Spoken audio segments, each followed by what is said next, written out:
Yo, GM, everybody. Hope you're doing all right. Hope you had a wonderful, absolutely relaxing weekend. I mean, if there's anything in this world that I could hope for you, is that you had a great weekend. But thank you so much for joining us. It is Monday morning. It is 9 a.m. on the East Coast. That means it's time for some breakfast. So let's get it going. Nothing on the agenda today. If you guys saw my tweet, got nothing scheduled. It's Monday. Nobody wants that bullshit. We're just going to shoot the chit, as they say. I don't know who says that, but chop all day, baby. What's up? What's up, friends and family? Mr. Dude, Jacob, Doug. I see the speaker panel's filling in nicely. Come on, let's make sure that we also there's the new things that we've got to do before the show really gets going. So if you are watching over on X, you're watching the live stream. Thank you so much. You're awesome. Go ahead and hit the heart, if you will. That lets more of your friends know what you got going on here. Plus, you could repost and tag some friends, do all that, yada yada yada. And if you are watching in the space, if you're listening in the space, please feel free to raise your hand. That's kind of the whole point of this. Is it's a community show. We're gonna shoot the chit with the community show. That sounds fair to me. If you are agreeable to having a good morning and laughing, I hope that you laugh. I mean, that's kind of like the whole point. I see Mr. Dude has started laughing already because he knows it's going to be a funny show today. Can you hear me? Can you guys hear anything? I was literally muted that whole time on X.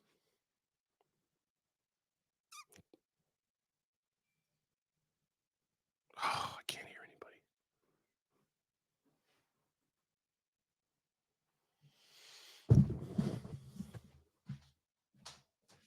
You just got to let everybody know you were doing it in sign language is what it was. I just had my volume turned down. Everything was good. Everything's great. You could hear me now. I could hear you. Hey, if we don't have tech issues, it's not a Monday morning.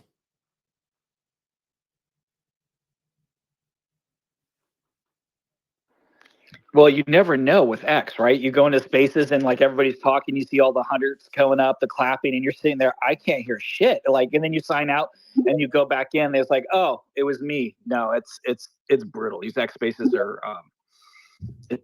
well, I guess we're not paying anything for it technically, so I guess we get what we pay for. So there we go. I mean, if you pay for the premium. Now, is it, well,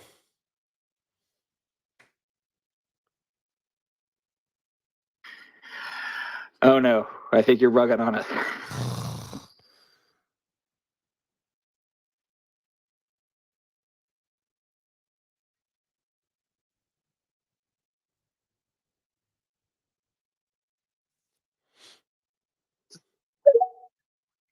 Well, GM, M-Kid, I can hear you. Can you guys hear me now? Yes. Holy cow. There's the man of the hour. Go for it, my friend. Golly, my Jesus. If it ain't Monday, it's a Monday. I think we just learned that it is Monday morning. I'm showing that Mr. Dude is requesting to co-host, which I show on the TV that he's already there. I tell you what, Elon, you got some work to do, pal. These things are trash. Space is trash. Maybe we cancel the space for a little while and we just like figure out who wants to be on the speaker panel every day, and we set something up differently, because it's really frustrating. It's really frustrating to do this and like to not being able to actually communicate with people. I agree. Yeah, it surprises me a little bit that we've had these issues for so long, and yet nothing seems to have been fixed about it yet. I mean, if anything, it just gets worse and worse. Which I would assume that's like the Band-Aids or the bruise situation, right? Like bruises always get worse before they get better. I feel like when you overhaul a tech platform, there's going to be the bruises. And I don't know if they have the incentive to do it, because probably to improve this, you can imagine the amount of infrastructure and servers that will have to be brought online to compensate. So it may just be like, we don't want to spend $1 billion to make this, better right now. So that's what I get the impression. In theory, it was a great idea to put this, this whole platform together, but way too costly. Yeah. I feel like something will change. It has to. Like, there's just this is not sustainable, in my opinion. Like, people like me, like, I'll get sick and tired of this. Like, I would rather just live stream the space, and then make sure anybody that wanted to participate in the conversation. And that's always just the hardest thing about running the show the way that we do, is that it would be easier just to run it as a live stream every day versus the space, because of all the tech and stuff. But then you don't get the community aspect, where if somebody shows up a little bit late and then wants to pop into the conversation, or if someone's just listening and a thought comes to their mind that they want to share and participate, they can. Like, that's a lot harder to do on the live stream format. But I really think that maybe until things get better, that might be the route to go, where we just have a sign up sheet, and we could have I can have up to 10 people on screen in StreamYard. So we just have a sign up sheet every day, and if you want to participate, you can. And then I don't know, we just put out any overflow spots that morning. I don't know a way around this that's to kind of cut some of the frustration, but It's the double-edged sword. You go and do something else, and you have, well, you don't get this group of people in, and then you don't get the intimacy, that X Spaces give. But yeah, I get it. I mean, it makes you're sitting here chatting, and and nobody can hear you. It makes you look bad, and it's not your fault, right? This guy doesn't know what the hell he's doing, and you're professional. Yeah, he calls himself a podcaster. He keeps himself on mute all day. Or if you use, God forbid, right? You use one of those high-tech, beautiful microphones. Forget it. You have better luck using your iPhone speakerphone and then than the $10,000 beautiful noise canceling microphones. Oh, dude, you're telling me, man. Like, got this great setup, huge setup, and it is easier just to throw in a set of AirPods and hit go. But couldn't you do the same thing with Discord when it comes to, like, you can do video and you can do audio, and you can do the same thing with, like, having the speakers come up and whatnot?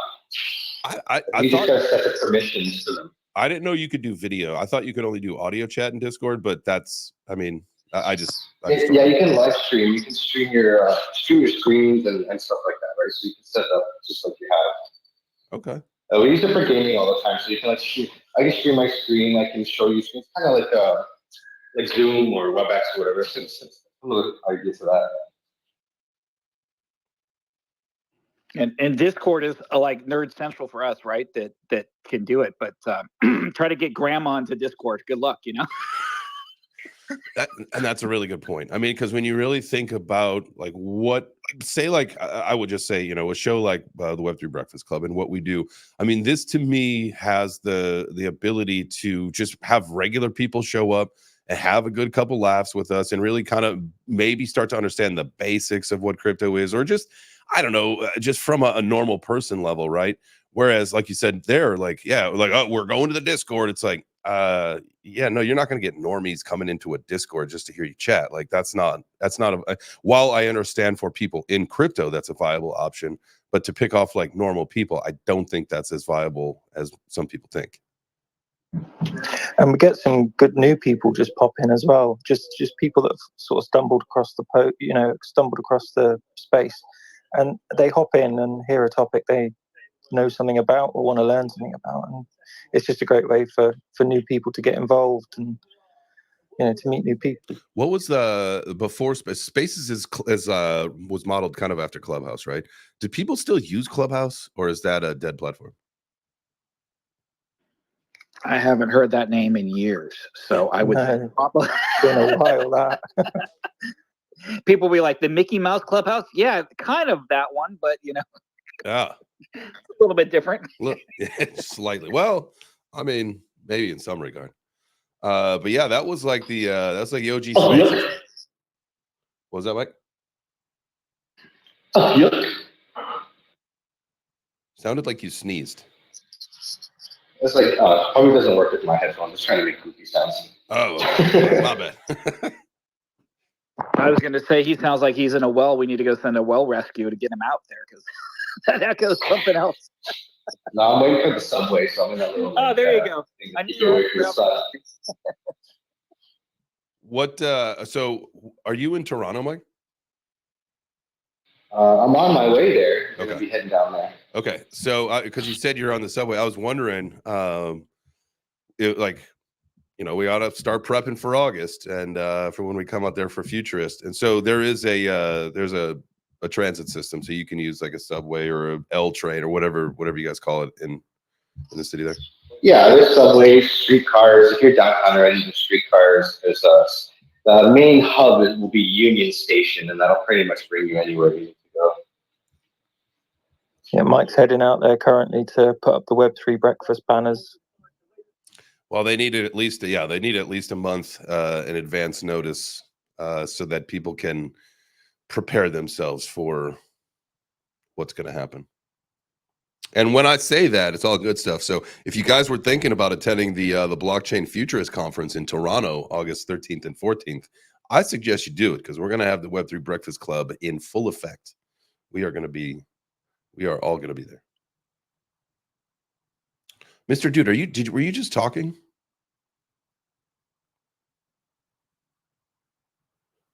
Oh God, am I rugging again?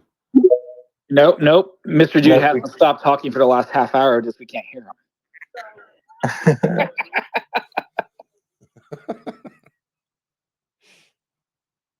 All right, because I'm he got what you caught over there, the silent talk there. Okay, because I see him on the live stream chatting, but I hear nothing. Nothing coming from his man. This is just a disaster today. It's okay, because what we've got to do is go back onto the live stream and we can dub over whatever he says with whatever we want. Well, the problem is that I've got to mute him for the live stream so that there's not double audio for the space, so there's not that loop, and so live stream can't hear him. I can't. Well, at least I can't hear a word he's saying. I'm just going to check now on the live stream. 1 second. Come on up. But I will. Go ahead. But I'll promise you, somebody can come up and talk about the most obscure project we've ever heard in the crypto space, and they will come through crystal clear. That's just how it works, right? Always.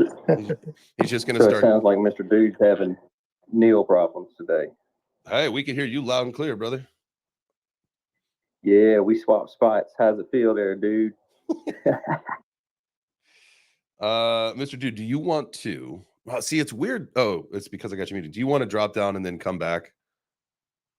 Because it actually showed you as requesting to speak until about 30 seconds ago. Oh, he's a clout chaser today. I get it. That's fine.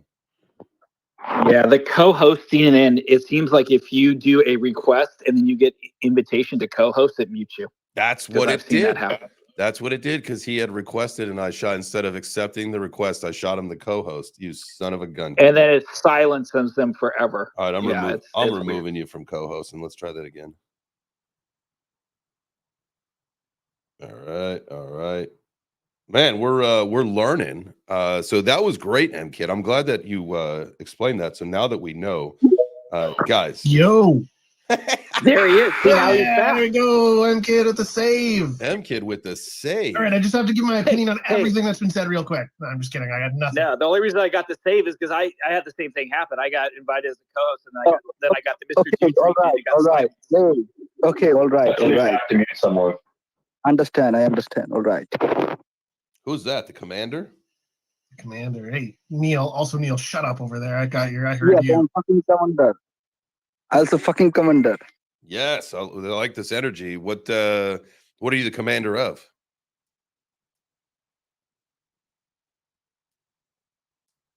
All right, you had a chance. Silence. Yeah. The army, bro. That would be the incognito coin. Mr. Dirt, you are a fucker, motherfucker. What? Oh, I see. Whoa, he's coming up here picking fights with Mr. Dude. Oh, Mr. Dude's #1 fan is here.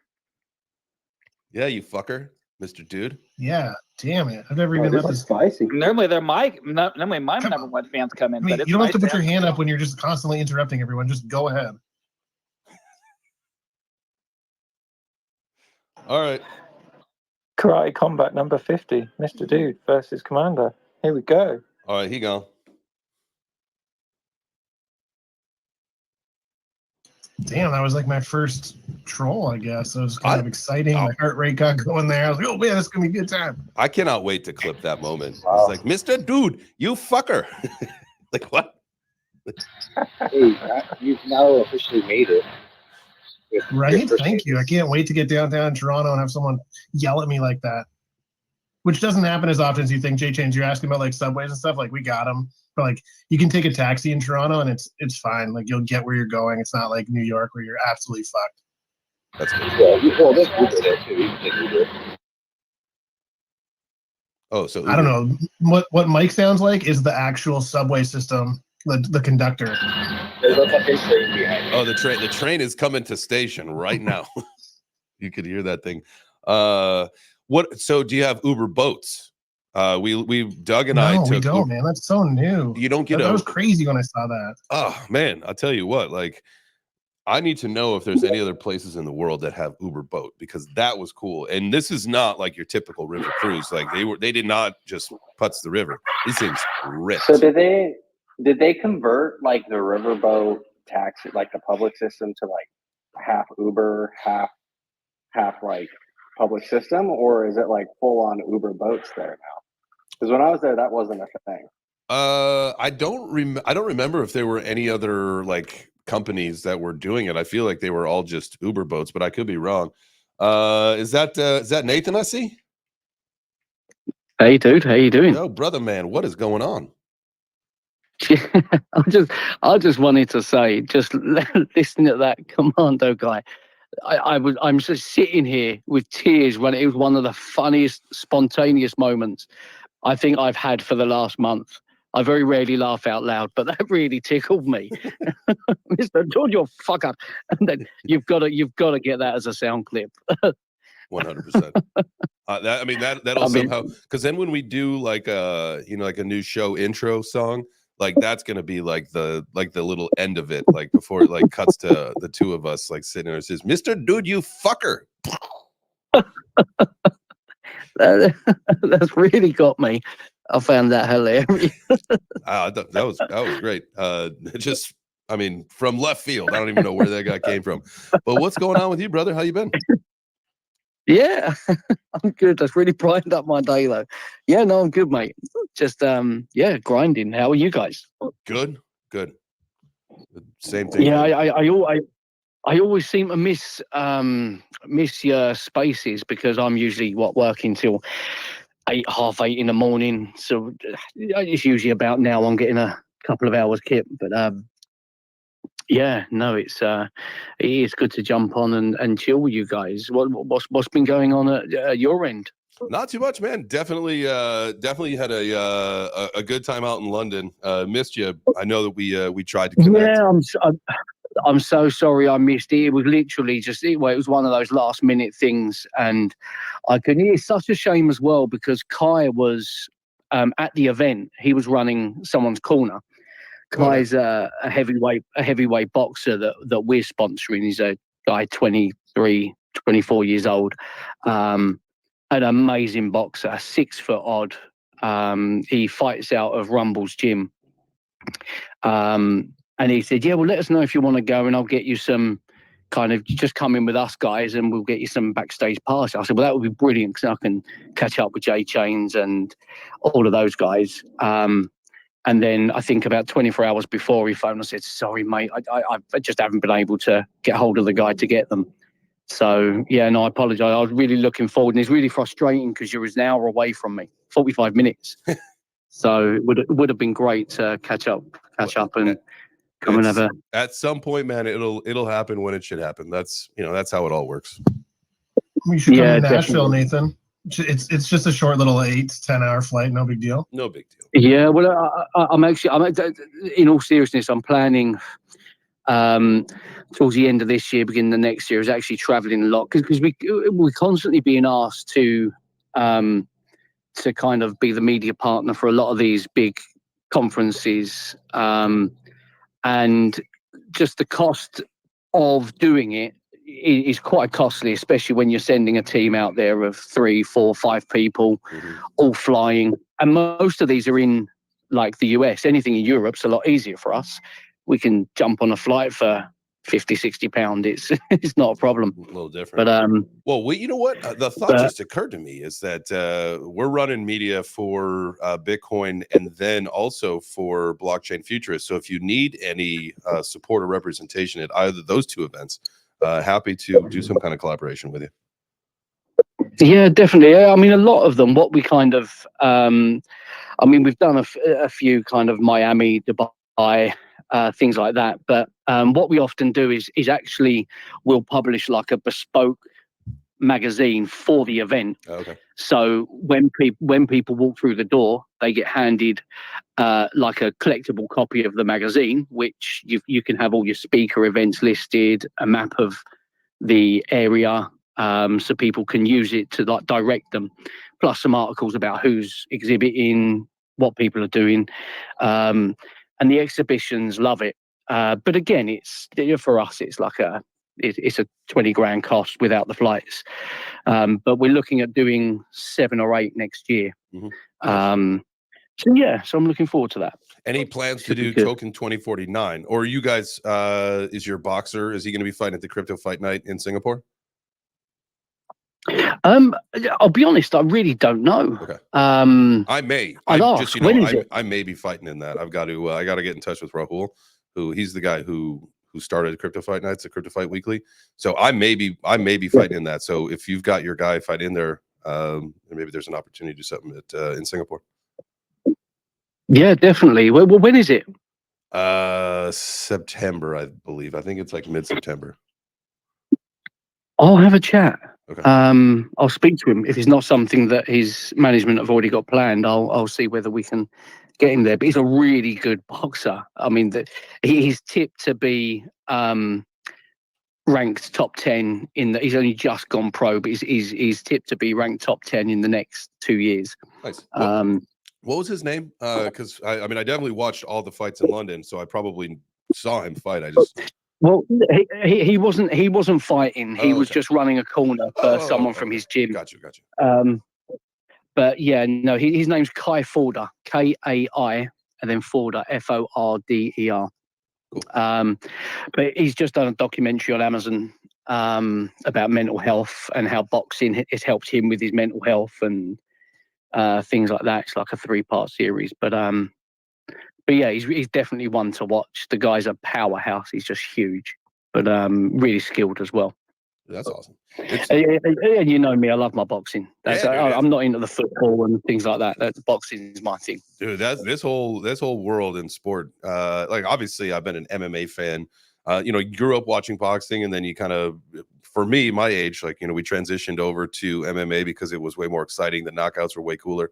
So to kind of grow up watching that stuff, but then get the opportunity to participate in this stuff has been so cool. Like the MMA thing was wild. I cannot wait to get back in the pit. But boxing, I think that is going to be just so I can learn some more fight IQ, just some more time in the ring, just to make better decisions and learn how to breathe better.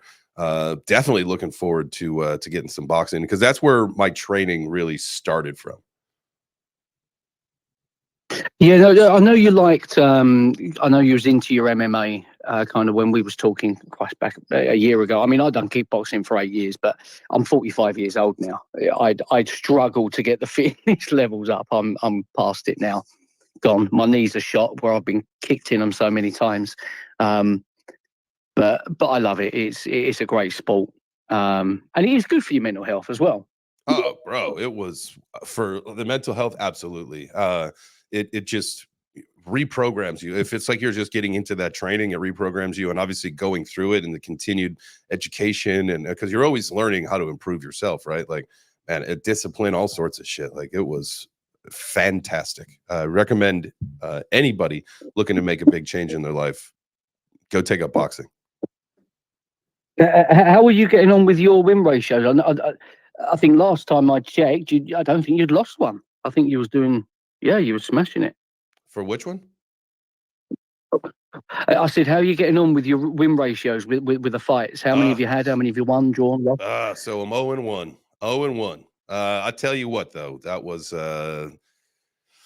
but that was good. It was a good first one to get out of the way. So now I've got to go. I got to go 2-1, right? As a pro for MMA. So I got to go 2-1. So that's why I got to get maybe another boxing or 2 matches, something under my belt, and then maybe even some Muay Thai, and then get back into the pit probably early next year, so that I could pick up that first win. So go 1-1, and then mid-year next year, pick up the second win, go 2-1, and then we'll see. Maybe retire. Maybe go again. I don't know. I love it though. It's been a lot of fun. And what's really cool is that my family's kind of really enjoyed going as well. My 2.5-year-old daughter is like a fight fan now. She does her fight poses where she gets mean, does the fist clench, all that stuff. It's fun. It's fun that she's enjoying it. So we've been to 2 karate combat fights. She's been to a UFC match, a UFC fight. Having fun with it. Just changing the culture of our family. Everybody's got the bug. And how old is she again? 2.5. Oh Christ! What? And she's been to UFC fights already. Yeah, yeah. Insane. We're actually looking. So this weekend we were looking at some of the places that do classes around here for like karate and stuff, and trying to find a young enough spot for her because she really wants to get into it, and she's got the energy, and we'll see. So yeah, we're trying to find a whether it's karate or whatever to get her into and start working on that now. I'll tell you the truth. Karate is great for the young ones to get into, but I never rated it. I done Shotokan for 2 years, but it was non-contact. And I just found, I mean, I've got a friend of mine who's a black belt, but it was all on katas. That's it. So he's got his black belt, but the guy can't fight for toffee. Yeah, I mean, he literally cannot defend himself. Growing up, the amount of scrapes I had to get him out of, and I'm like, you're the black belt in karate, but it was all non-contact. So he's a black belt, but doesn't know how to fight, and that never quite sat right with me. And I know there are different variations of karate that you can have full contact, semi-contact, and things like that, but it just didn't. It didn't hit the spot with me, so I moved from karate onto kickboxing and loved it. I was putting a ring on day one. Let's see what you can do, and I'm like, oh, I'm coming back to this. Yeah. There you go. That's a really good point. You talked about the defense thing. Like that is something to me. I always considered myself a badass, right? Like, you know, I'd been in a couple scraps. I thought that I knew what I was doing. It's funny how like you go to a class or you go, you know, to train with somebody that knows what they're doing and knows defense and offense. Like all of a sudden you are put into a very humbling position very fast where you're like, all right, man, I get it. I get the point here. Like I got some stuff to learn. Yeah. I think with a lot of karate, when you're going through the katas to get your gradings up and your different belts, I mean, I spoke to a friend of mine who was an instructor. He was black belt 5th Dan, I think. And he said, people think when you get to black belt, that's it, you've made it. He said, that's when you're starting. Your Dans is where your skills coming from. Most people get to black belt and go, oh, I've made it now. But he said, but no, you've got to go black belt 1st Dan, 2nd Dan. That's where you're really learning your skills. Mr. Dude, you're a black belt, right? Or you had gotten a black belt when in your training? Yeah, I got a black belt from Taekwondo, and like Nathan's right about a lot of it. Like that's when the real, also the fun stuff, you know, starts too, right? They'll start teaching you like weapons and things like that. And like I learned at a young age, like I got the crap kicked out of me by he was a flyweight and he was 3rd in the world and he beat the living shit out of me. So I learned that, I actually talked about it in one of my recent posts that like, you learn how to just take a hit and that like life is going to be okay, right? And I've been in similar, you know, silly bar fights growing up, and I also found that, I'm sure like Nathan could attest this too, it might even have been some part of the problem is people find out that you're in martial arts. Like I never ever talked about it, but sometimes my friends would, oh, Dan, you know, he's got a black belt. It's like, oh, what the fuck, man? Like everyone wants to test themselves against you, find out how tough they are. It's like, And it's like, you know, sometimes there are decent fights or whatever, but like it never really ended well. My cousin all the time, and my cousin tried to like literally strangle me one time, and I was literally just, what are you doing, man? Just like punching him in the face, just beating his face in, and I'm like, you know, we're as you could guess, we're not close, but yeah, life lesson for him. That's really interesting to think about that, where your buddies would be like, because I mean, we make like jokes obviously with our buddies and all that stuff, but for you to like, for a buddy to be making a joke but to put you in a position like that where then like, yeah, some drunk asshole's like, oh yeah, like I always wanted to try to fight a black belt guy, you're like, dude, get the fuck out of my face. Right, because like one of the things you're taught is like not to, like, you don't just go out looking for fights. He's completely right. Yeah, I've seen it so many times. I mean, I was the smallest one of all of my friends when we went out. All of my mates, they were doormen for a living. I was a suit pen pusher. So generally, when you're out with those guys, you generally don't get into trouble because people look at a group of 5 or 6 guys and they're all man mountains. You don't get the trouble. But I had it once. I was out, I must have been 25, 26, guy at a bar. I knocked his drink over him, said, oh, no, I'll buy you another one, I apologise. He wasn't happy with that, started. And he turned and said, don't think your friends are going to help you out. And one of my mates who was a head doorman at the club, and he come back and said, oh, no, trust me, he's not going to need us to help him out. If you guys want to go out the back, you're more than welcome to do it. But all of these big guys, they admit to me that they're not skilled fighters. They just come out swinging and hope that they land one. There's sometimes the smaller guys that have the speed and the skill are a lot more dangerous than these big guys that are bulky and slow.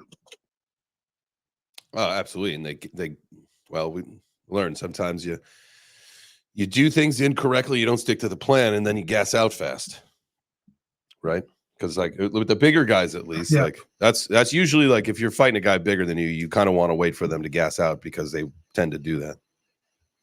And especially like out on the street, it's going to happen a lot faster, right? So you've gone about your whole day. Maybe you've had some drinks now. You're obviously not in any sort of fighting shape because you're not training. And like you just like these guys get gassed so fast. So they have to, like Nathan said, it's like, oh, they want to fight you. They're probably going to try and sucker punch you. Like that's one thing I learned is like, they all, like, you know, it's like, oh, make sure you don't throw the first punch. It's self-defense. It's like, no. I always throw the first punch because it's still self-defense if you feel threatened, and you're allowed to hit someone until you no longer feel threatened. It's literally like from like police officers' mouths. It's always throw the first punch because the first punch is like almost the most important one. If I let some guy, like I'm 5'10", if I let some guy like big as you, Jay, just like clock me so that I have like, oh, self-defense, like that might be the only punch in the whole fight. Right. Can I also interject something here real fast? Yes. The same goes for crypto. The big wallets never cause any trouble. It's those little wallets that got $100 that just want to start shit. Sorry, really good I just point. had to bring that in. No, you're totally right. Actually, that's actually a great point. Yeah, I love how you. I got to circle it back in there. I was just thinking, wait, now this sounds familiar. You know, there's like I'm dealing with fights all day long with these $100 wallets. You know, the big wallets never do shit. You know, they just sit there, nice, they're kind, they're all happy, respectful. These little fuckers come in, hey motherfucker, what are you doing? See, those are the people that have nothing that want to cause the fights. You know, so there you go. That guy, just going back to that guy, he did cheer up my day though. I haven't laughed so much in ages. Just so random. I can't wait to clip that. Mr. Dude, what did he call you, a motherfucker or just a fucker? Yes, he said, hey, Mr. Dude, Mr. Motherfucker, you cost me $63. I'm going to find you. Come to the East Futurist Conference. Yeah, dude, that's gonna be fun. We have got, if I'm not mistaken, about 6 of us, right? Including, I don't know if Whit and Emmy are coming to Toronto or not anymore. We'll see how things are lining up. So my mom's got I think a lake house rented in Michigan the week before, or like a little time before. So we're gonna see how the timing works, but it's gonna be a crew. So if you're gonna miss Nashville and you live up near Toronto, I would just try to make it happen. Make one of those cities happen. Pizza Dow, by the way, I did speak with Snacks. They are doing Pizza Dow parties at both locations. So I want to say in Nashville it's on the 27th, so that's Saturday. So we can do our own little thing. Obviously, we'll have pizza on Friday for the show, all that kind of stuff, and then Saturday we'll do the pizza out party in Nashville. Mr. Bob. There's also that Wednesday one. I don't know. I think I tagged you, and I was like, "Yeah, you should sign up for this." Okay. So, I can't remember who's putting it on. There's a big party on the Wednesday. Also, though, hey MKid, while you got Nathan Hill from Crypto Mag up here, you should tell him about Gotti. It's a pretty interesting story for their magazine. Is it? I'm just a horrible salesman, you know. No, just no. Gotti's just the weirdo crypto. So we're on the Solana blockchain. We're a MEMECOIN. We have a total circulating supply of 42,000 tokens. We're sitting at $2,847. We launched on April 20th at $1. So we're up just a wee bit. And just fundamentally kind of trying to change the crypto space and bringing the value back to one individual token. And we have 98.24 tokens available for the world to buy. We just did a burn of $12 million worth of tokens, and I gave away $8 million worth of tokens at the start. And we're just marching ourselves up. I think we're on 18 or 19 dexes as we speak, and in the process of working with exchanges and doing the hybrid between crypto, DeFi, and centralized exchanges. And that's it. I mean, that's pretty much it. I mean, it's just if you're looking for something that's unique and weird and rare and scarce, then Gotti's for you. If you like having tons of tokens in your wallet, probably not. Gotti's not the one for you, because it's getting a wee bit pricey. Nobody wanted to buy it at $83, but now $2,800. People are a lot more inclined to spend more money. So it seems like the more expensive we get, because we're kind of trying to make our way up to $1 million a token, which is about a $42 billion market cap, which it's doable. It will take us some time, but in the meantime, we flipped Solana. I think we're like 20. You can get 20 Solana for one Gotti now. We flipped BNB. We're kind of neck and neck right now with Ethereum. And then, our next wave up, we're trying to match the price of Bitcoin in terms of token price, guys, not market cap. But that's it. So we're just a little bit different. We're a little bit strange. I hate coming in here and taking up time about Gotti, because I love hearing about you guys' fights and all this other shit. And on here, and I love hearing the person, yes, you motherfucker. Yeah, I love that, man. I wait for moments like that, because it's normally me that's getting called out. But man, it's a lot more fun hearing other people get called out. So that's it. That's Gotti for you. We're just. How are you spelling it? Oh, I don't know if someone could just send me a link. I'll have a look at it. I mean, on a Tony, you mentioned that you built on Solana. This is something that I've been looking at a lot lately, and it's was looking at stats and figures and analyzing markets and not. I'm not a trader. That's not where my strength lies. But looking at Solana now, I think May. There was something like 478,000 new tokens launched on Solana. And I'm like, that's 500,000 tokens. And I was having this conversation with an investment group the other day, and they were talking quite heavily about Solana. And I said, to me, Solana just looks like what BSC was back in 2020, 2021, just everyone was launching a project. And it seems that just the whole, and I actually think Solana's got a little bit to do with, not solely, but a little bit to do with why that moved as much as a lot of us thought it would move. But yeah, I mean, 500,000 tokens launched in 1 month. And I mean, this is actually one of the few Solana projects that I've heard of that is actually moving, because most of them, they go up. People are now of that mentality. Look, let me just take a 2-3x and then go.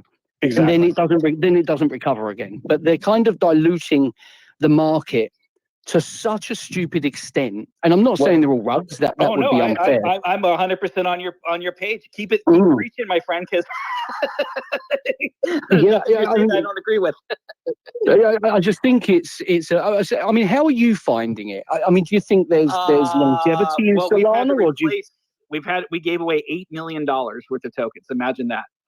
See, I've been in crypto since 2011, so I have the deep pockets to do it. I'm one of the devs and founders that, that doesn't need the money. I built something for, friends and family to get a win.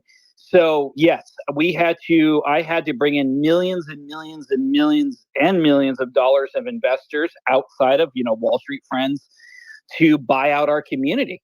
And we found that on Solana, 95% of everybody on Solana is pure degen Jeets, and 5% are true investors. So yeah, the thing is, we're sitting at about $120 million market cap. We're higher than all the meme coins, Tate. It's just simply because we have a base of investors. And I knew one thing: if we're launching a token, especially, I'm an ETH maxi. That I've started mining ETH coins back in 2015. I was part of Ethereum ICO. People don't even know that Ethereum was an ICO at one time. But I'm an ETH guy. But I know from launching a token, Ethereum is very expensive with gas, and Solana was very attractive. There's a lot of money on there, and I thought to myself, well, if you want to stand out in the crypto space, and you're new.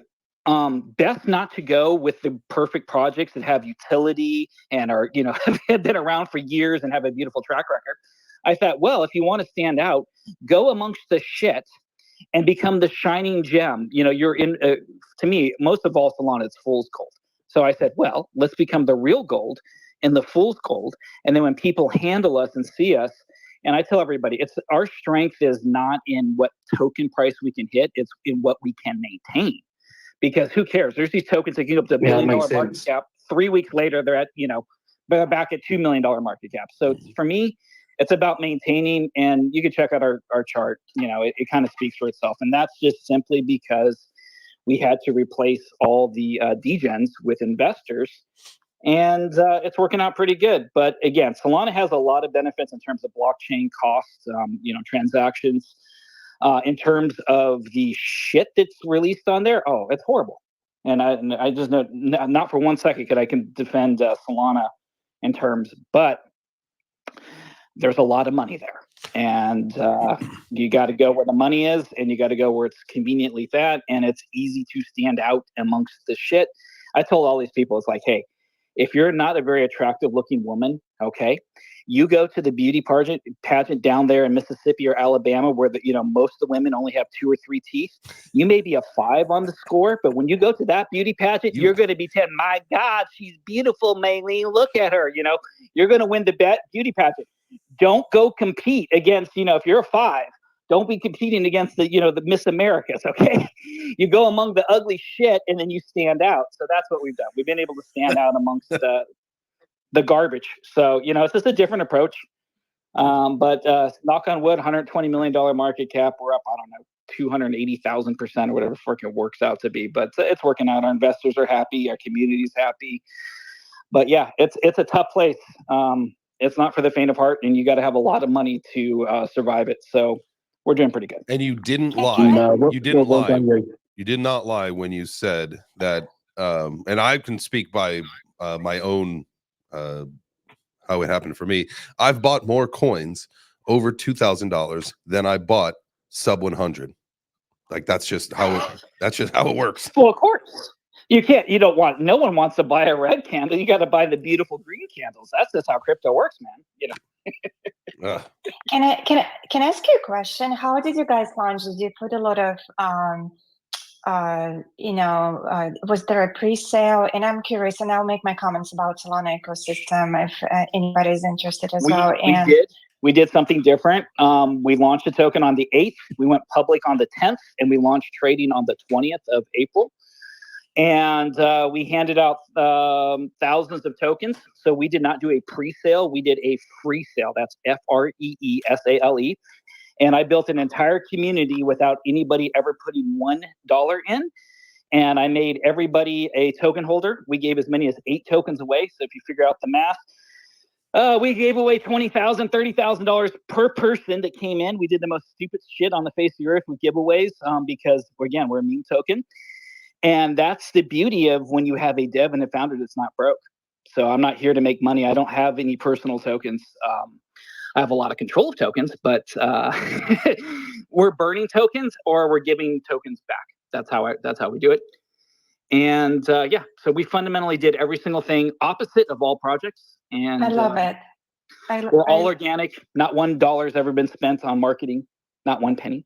And one of the things that you've said and you've maintained is that, again, and you said it earlier, is that you set this up for people to win, right? For family to win, or for the average really person to win. Like the devs have won enough, right? We rigged it. I remember. Yeah, I absolutely rigged it. Because as a dev and a founder, you have to rig cryptocurrency. That's in the rule books when I got it. Like when you're launching a token, you got to rig it.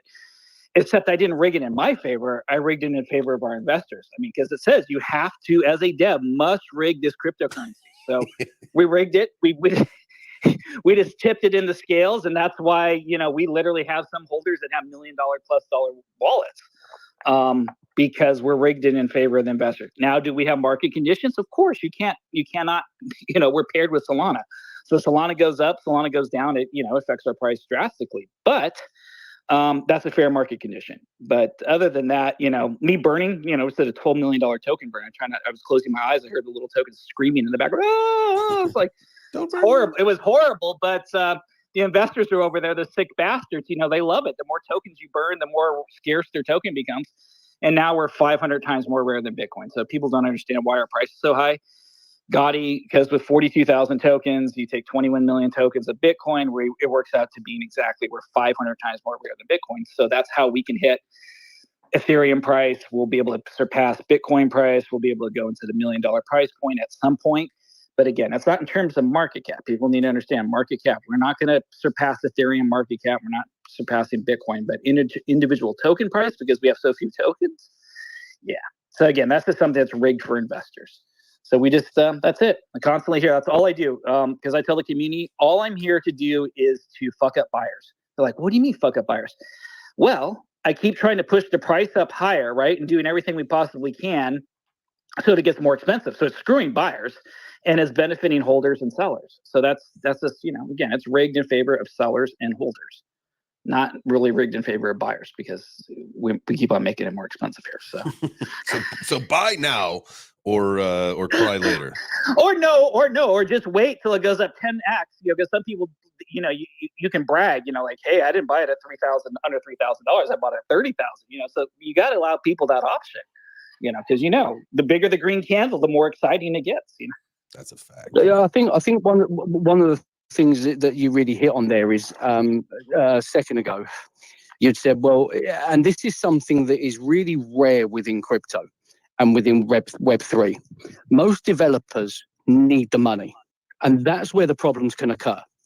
You don't, and that's where you can sit back and go, actually, this is okay. I mean, it's very, I see, I think it might be Shibtoshi in here from Squidgrow. It's exactly the same scenario. And anyone that I speak with about kind of Squidgrow is, look, you're in safe hands there. Obviously, there's things you can't control because you can't control markets. And there's so many variables that will move prices up and down. But you're in, when I say safe hands, you know that the dev's not going to rug it. You know that they're not going to run away with your money. And I think that's the majority of people's concerns. Is this going to go to zero and be taken out of everyone's hands? We do all this stuff. I mean, the contract's renounced. It's not, you can't mint the tokens. We burn the LP tokens, just the simple stuff. We have all the audits, and, but overall, it's I tell everybody, it's a kind of it's a trust building exercise. Because nobody really knows if I'm going to do what I'm going to say I'm going to do. But, over time, on our website, we're posting, the soul scan addresses of all the burns. So, I said, you guys, I could be the biggest bullshit artist on the face of the earth, right? But the blockchain doesn't lie. That's the beauty about the blockchain. So, I'm either doing exactly what I say I'm going to do or I'm not. And I say, I'll tell people, it's like, hey, in the crypto space, it's okay to trust people, but you need to verify. So trust and verify. And if you can trust somebody, but you can't verify them, then you shouldn't trust them. Same in TradFi. It's not any different, right? I'm just curious. Are you doxxed? Like, it sounds like you come. Listen, I've been in crypto for many years. I am not publicly doxxed. I'm a United States citizen. I'm a former Wall Street broker, so I do have a Wall Street background, and that's why Gotti. Likewise. Yeah, so I that's why it's designed. Gotti's always been designed to be a hybrid of both. The crypto space is a beautiful space because we can sit here. We've had days, where we're up 100%, 150%. You can't do that in the stock world. We saw with GameStop what happens, right? As soon as it goes up, they immediately halt it. So we have the ability to move at a quick pace during the, in the crypto space. But we're not really designed for the crypto space because when you start talking to DGen and you say, how much is your token? $2,800. They're like, what? And there's only 42,000 tokens total supply. That does not bode well for the DGen kind of community. However, when I go to my Wall Street, say, hey, we're 500 times more rare than Bitcoin. We're 77 days old. We're at $120 million market cap. Here's our price. They put one and one together and they're just like, get me in this. So I've been able to bridge a lot of people outside of the crypto space into the crypto space. And Solana is so cheap and pretty easy. We got set up with Coinbase.com's wallet and Crypto.com. So you can go on there. We have the main name recognition where you can just go into a DeFi wallet, trade us, do all your business, get in, get out, whatever the case. So we're really focused on getting onboarding and offboarding, very important for outside people. So, and it's working out. It's great. I mean, I love the crypto space. I love the community type of stuff like this. I love it. Am I a DGen at heart? No, I'm a diamond-handed holder. But I like Gotti because we get that kind of movement because we move $200, $300, $400 like it's nothing.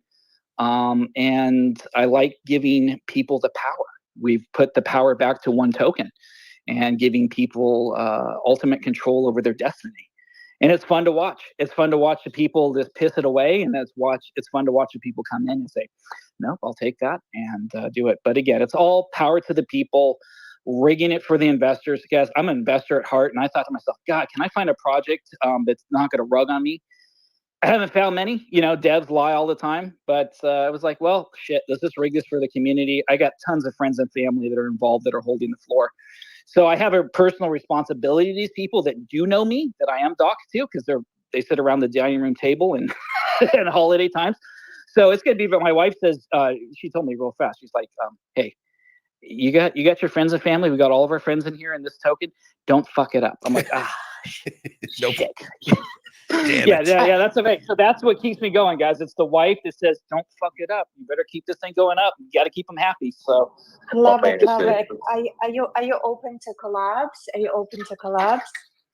Yeah, I mean, we're very, very selective on who we collaborate with, but again, I mean, there's beautiful crypto space, and I'm the kind of person that I'm the first to tell everybody this.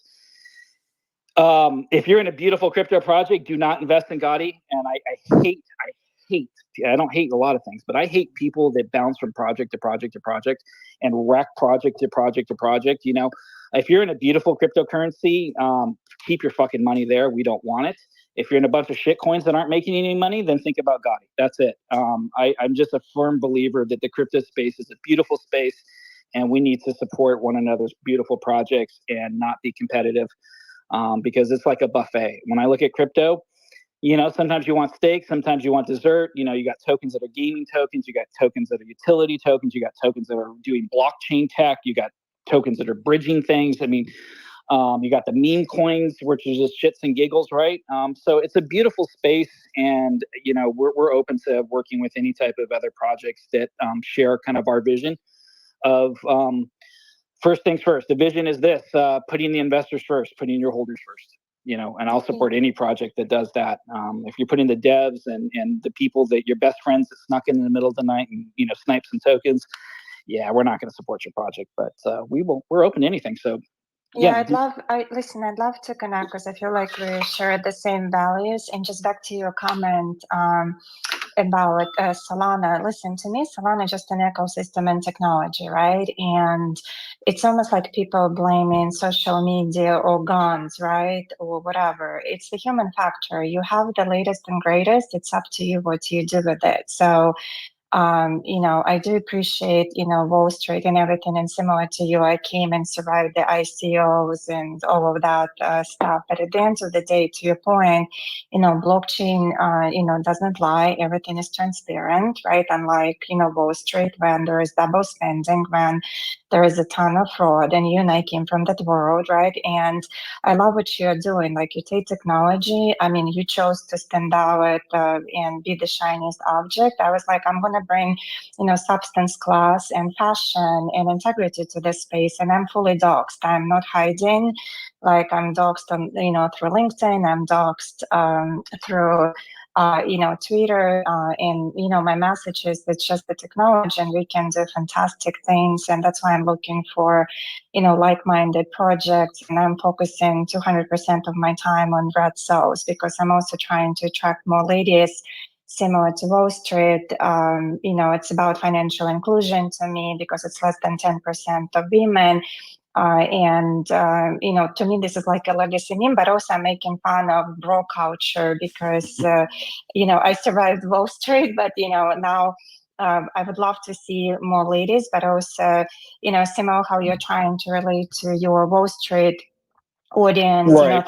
through your narrative. I'm trying to relate through, It's basic fundamental principles of, people don't understand the laws of supply and demand, and scarcity is a very real principle that applies to, pretty much everything in that we deal with in life. That's why a Lamborghini or Bugatti is a much higher sought value, because of the scarcity. If they made Bugattis like they did Kias, then they wouldn't be at that level, right? So again, it's just all about bringing power back, because I got in Bitcoin in 2011. So, I love Bitcoin, and what makes Bitcoin great, right? The scarcity of it, but it's still 21 million.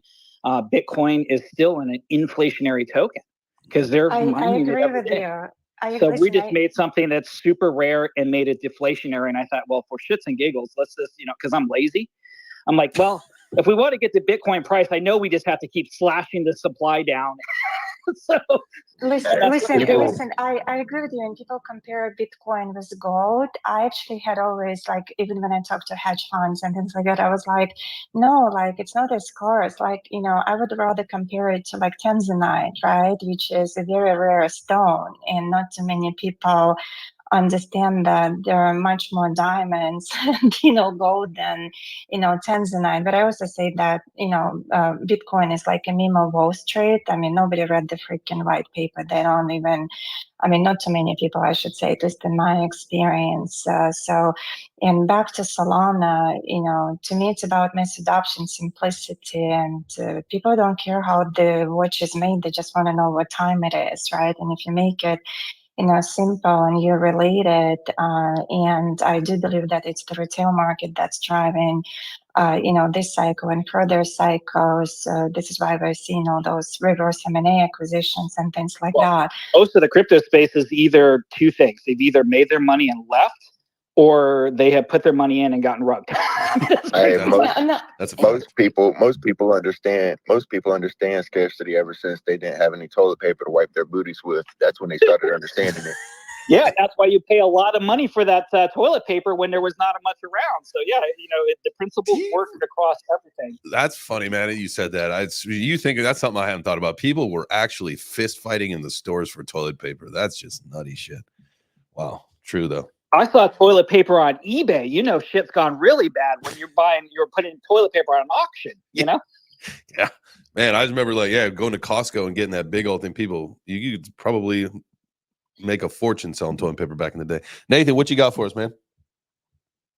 Yeah, sorry, maybe it's the British in me, but I didn't want to be rude and just drop out, but I've got to quickly run and do the school run. I've got to pick the kids up from school in 10 minutes, so I wanted to say goodbye to you guys, and I didn't want to interrupt, but it's been a pleasure as always. Thank you ever so much. I always enjoy jumping on and jumping on the Web3 Breakfast. I'll drop you a WhatsApp message, JChains, a bit later on, but thank you ever so much for having me up, and I'm definitely going to research that project and throw a few quid into it. And it's been a pleasure. Thank you ever so much, everyone. Thank you, bro. And have a great day. You're welcome anytime. Anytime you're free, when we got the show, you are more than welcome to come hang out with us. Appreciate you being here. Yes, come back. Well, that's brilliant. Thank you ever so much, guys. Stay lucky. All right, Stay man. safe. See you. Bye-bye. Hey, my man MK said he said developers lie, holders lie, but the blockchain doesn't lie. That is 100% the truth. I mean, I think if we could educate people on how to read blockchain and how to read wallets, right? Because there's so many people, like we've had our community, I'm not selling any tokens. I know what their wallets are, right? And they're just liquidating like diarrhea, you know? I know. Isn't it like isn't it like surreal, right? Like people just like you can trace anything, but that's why crypto is such a threat to traditional conventional system. And again, like do not blame Solana or Bitcoin or blockchain. It's like blaming it's a tool, anyone. right? Each It's a blockchain tool, is a tool and how you use it. I tell people like this all the time in my community. I said, crypto or money is like water, right? It can be used to give life. You have to have it in order to survive. Or in the wrong hands, it can be used to drown and kill, right? So it's just how you implement it, how you use it. Money is the root of all evil, right? But at the same time, money is what gives people life. We don't have money, we don't eat, we die, right? You have money, you can go out and you can help and you can save lives and do incredible things. There's a line from the movie Boiler Room that has stuck with me forever. From when I saw that. If you guys never saw it, you should check it out. And it was to the effect of they say money is the root of all evil. It's because people who say that don't have any. I thought that was one of those silly lines that has always stuck with me. But that is a factual truth, because people, like, when you have money, the amount of things that you can do and opportunities you can do, not only for yourself but for the people around you. Mm-hmm. Right? There's a bunch of homeless people that need to be taken care of. You have lots of money. Problem solved. You can do right? It. Yeah. People are on addiction. You can help them out, get them into rehab so they don't die on the street. I mean, the money can save, and money does.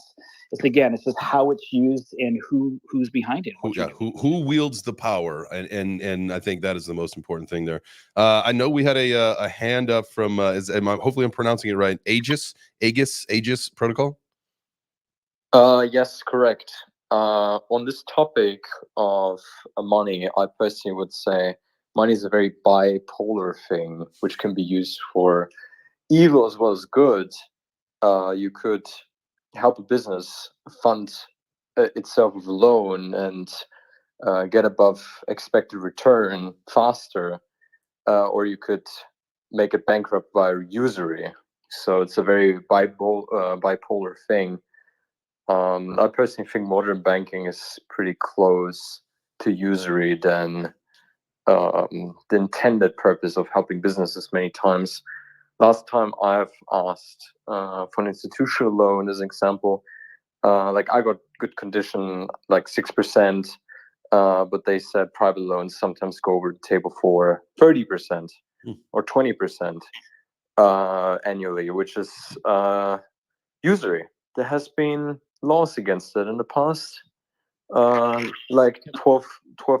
Can I tell you something too that you just nailed the head on it? The most evil thing that takes away people's wealth is compounding interest.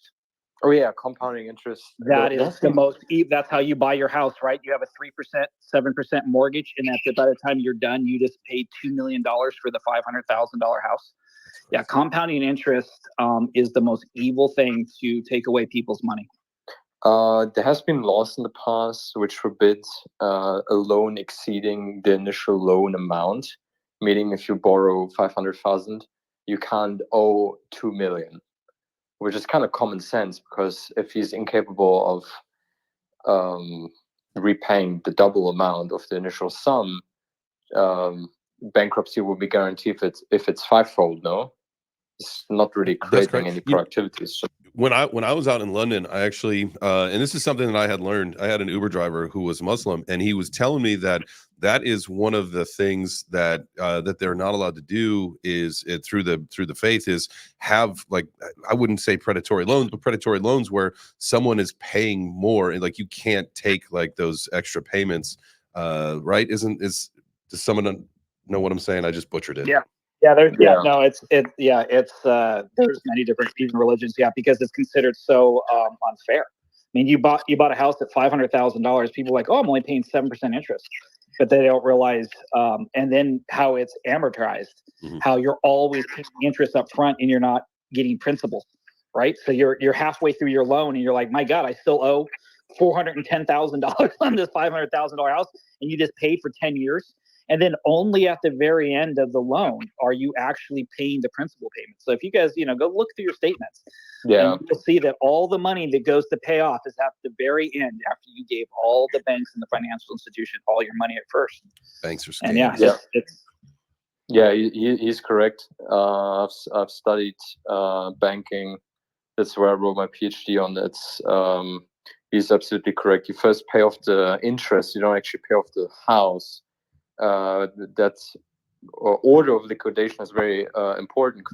When you are liquidated before the end of the contract, then it just subtract how much have you paid in interest and how much have you paid in the actual value of the house. So that's very very important to look into. But the more you look into central banking or banking in general, you kind of realize that the whole economy is built onto Ponzi scams. Wow, it's like the whole world. 100%. The whole world is a Ponzi scheme. The entire operation, and that's why it's important for you to make your money in crypto, save yourself, and I don't know, save your family. Don't rely well, on a government. positive note, guys, Yeah. if you hit the right cryptocurrency, you got to remember this is the greatest wealth generating tool probably ever known to man, outside of the Vegas casino or winning the lottery. Yeah, no, this if you hit it right, there's nothing like it. Nope. And it's a beautiful system. Yeah, we just got to keep it pure. We've been saying that for a number of years in this crypto ecosystem, is that crypto is the largest transformation of wealth in the history of humankind. And we're all here. We all got a front row seat to it. Don't fuck it up. Don't fumble the bag. Don't get yourself wrecked. Don't be greedy. Play the game. I mean, if you've been through a couple cycles, a couple of us, the greed got us. So what was that? Also, and it's non-discriminatory. You sound like my man's wife now. Don't fuck it up. Well, the only problem I have with crypto personally is it is so heavily concentrated. When you look on Glassnode, 80% of people holding crypto are already millionaires. So 80% of crypto in general is being held by people having above 7 figures, and another 10% roughly held by people at least 6 figures net worth. Meaning the actual retail we're talking about, they barely have any. Mm-hmm. But you're not looking at the right space. So you're just looking, it's almost like if you look at it from a business standpoint, like what's the total addressable market, right? So it depends on how you look at it. So, and similar what I can say about it, like there are less than 10% of ladies in the space, right? Some can look at it as a problem. I see it as a huge opportunity. And also back to whoever was talking about, the history of central banking and monetary system. Like I hope everybody read the Bitcoin Standard book, right? Because it takes you on a journey from when people believed, make no mistake, money is a belief system, right? People used to believe that, seashells and rocks and stones is money, right? And actually, I know not too many people have time to read these days. And, I personally make fun of JChains, even though I love them. And, I think that we will be going through the CDFI stage, right? The convergence between, CeFi and DeFi before we truly get to that fully decentralized, ideal state.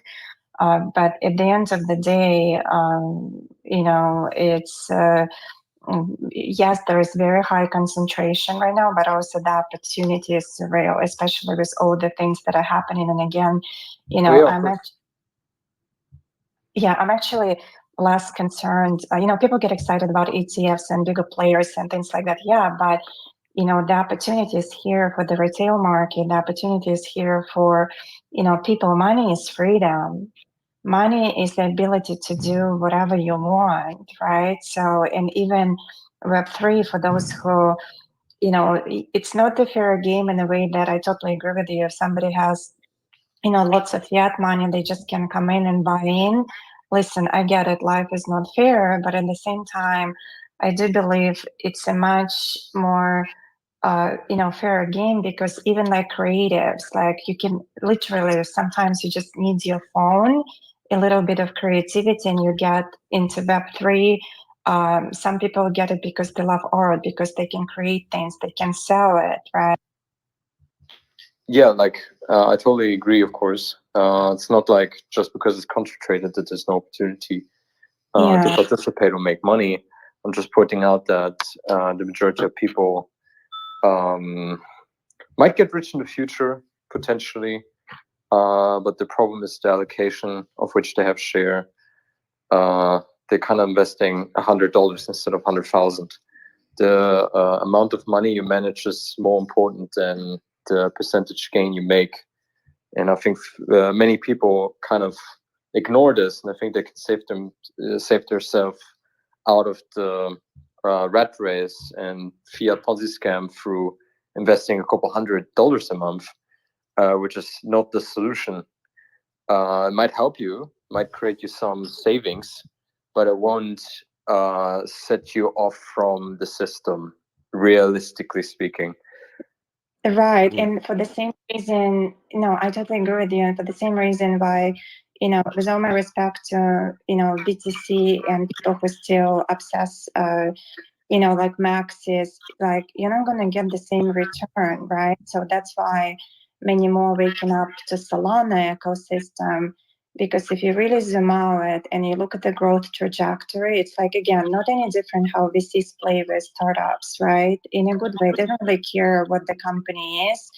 They care on the quickest return and access, right? And I feel like, even though I do believe that the future is cross-chain and multi-chain, like the biggest growth right now is inside Solana ecosystem, or at least like for the last year. And not to mention that like Ethereum is clunky with gas fees and things like that.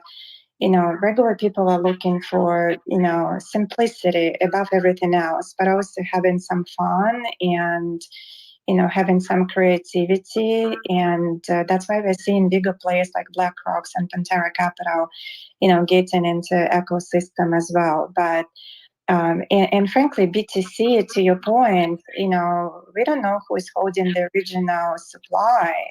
So in that sense, some of the tokens and memes on Solana, they're more transparent and fair. Even Slurf token, because everything was burned, the story, right? It was $10 million being burned. Like, to me, like, it's much more attractive, right? Because like if you look at the wallets, because nobody's gonna dump on your device. It just like people need to take a step back and look at the math, right, and numbers. And on your position on transparency, I have to disagree. Shitcoins, or generally low market caps, are rigged with insider trades from A to Z. Like the amount of insider trading conducted in these circles is interesting. And to be fair, to its defense, in the stock market and in crypto in general, this happens all of the time, especially people using fundamental means. Yeah. Well, I think listen, this is a fantastic conversation. I would love to pick this back up. Unfortunately, it's 10:15. I got to get running. And I know that we've taken shut it down. But I just want to say, JChains, Bitcoin is zero. Oh. Yeah, Bitcoin's the original shitcoin. Bitcoin's on the way to zero. Yeah, we need to we need to come back to this conversation. I love this space, but like for those who believe that there is there is so much insider trading and it's just different zeros in Wall Street. Like I saw some crazy shit. So again, don't blame blockchain or say there is more insider trading. If you think there is more insider trading in crypto, you have never really been on Wall Street, in my opinion. Don't hate the player. Don't hate the player. Hate the game. You know what I mean? Exactly. Exactly. Damn, JChains, I thought we were going to have at least another 17 to 13, maybe 26, 34 hours of crypto talk today. So I'm disappointed. We'll be back. We'll be back. I'm sure there are. Okay, that makes up for it. That's good. Absolutely. Well, I got a couple hands. We got to get to these hands. Like, there's no way I'm leaving homie's hands overnight. So Jacob and then Neil, what do we got, fellas? Yo, so I got a super important question to end the show with, because because you finally tried cashews on pizza, Mm-hmm. and you also did like the weirdest thing, putting feta with it. But how was it? You know, I'm not the biggest. Now, here's the deal. Fresh out of the oven, when I had the cashew piece, You like I did not nuts on your pizza, bro? I did not like it. I did not like it. Now, it was not as buttery as I had thought it was going to be, right? But then when the pizza was colder, like it had a chance, the cashew had a chance to probably do what it needed to do. And so it was a little bit more like, I think, the intended like meaty cashew feeling. It was okay. I think the feta cheese kind of screwed it up as well. It should have just been cashew and pepperoni. I will try again, maybe. Maybe I'll do another one of your recipes before I do the cashew again, though. Okay, that's fair. I'm gonna say Not next terrible. time do the cashews with pepperoni. The feta thing was like I saw it, and I was like, what?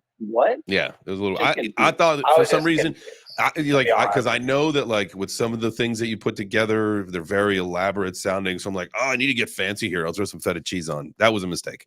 I'm not a feta cheese on a pizza guy at all. I think it's gross. As an Italian, I am deeply offended by this conversation. Me too. I'm Italian, and I'm offended with myself.